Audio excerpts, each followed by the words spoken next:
For a long time, I thought getting my life together would happen all at once. I imagined waking up one morning and suddenly becoming the kind of person who drank enough water, answered every text on time, never procrastinated, kept a spotless room, exercised 5 days a week, remembered birthdays, finished books, meal prepped on Sundays, and somehow still had the energy to pursue big dreams. Welcome to Sunday in the Garden, where every week we explore one idea that might help us understand ourselves and make our lives a little better. Today's conversation is about the hidden reason you can't get your life together. Maybe you've imagined that version of yourself too. The one who has everything figured out, who is always caught up.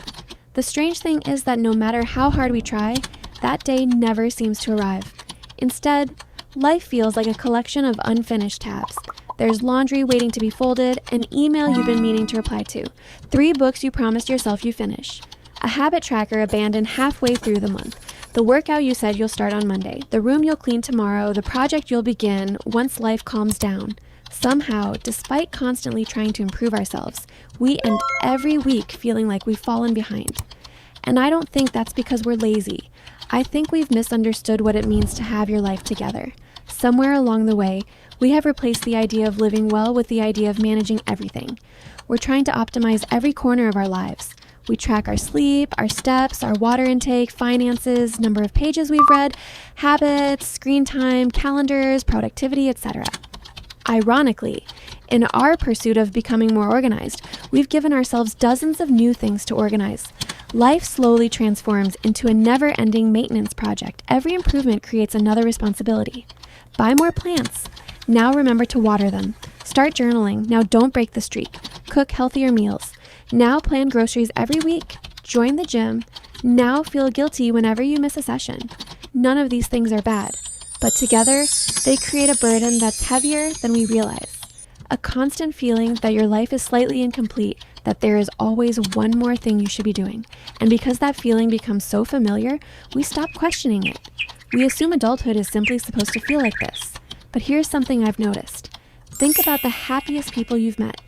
I am not talking about the richest or the most productive. Chances are they weren't people who had perfect systems. They were people who seemed completely present wherever they were. When they were having dinner, they were actually having dinner. When they were reading, they weren't also checking 5 different apps. It wasn't that their lives were easier, it was that their attention wasn't constantly being pulled in 100 different directions. Modern life makes that incredibly difficult. Every app wants you to return, and every notification asks for a decision. Every scroll introduces another life you could be living, and without realizing it, we begin measuring ourselves against hundreds of invisible standards every single day. Someone else has the perfect apartment, or someone just launched a business. Maybe someone moved abroad and someone you know got married. You start to believe people have already reached where you hope to be by now. Even if you close the app after 5 minutes, your brain doesn't close those comparisons nearly as quickly. It carries them into the rest of your day. You start feeling behind without even knowing why. And when you feel behind, your instinct is usually to do more. Make another plan, download another productivity app, buy another planner, watch another video about habits, start over next Monday. But what if getting your life together has very little to do with adding more? What if it begins with removing things instead? Removing expectations that were never yours. Removing commitments you've outgrown. Removing the pressure to optimize every waking hour. Removing the idea that your worth is measured by how efficiently you use your time. Because here's something I wish more people talked about.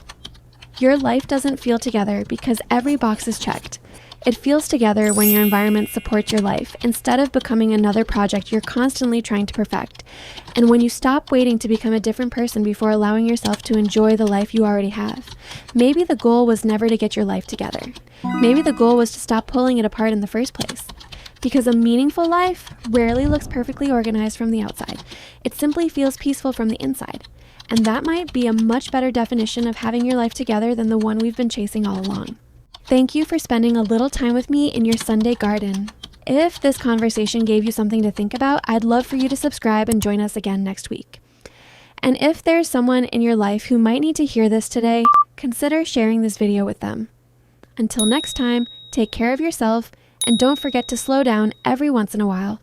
I'll see you in the next video.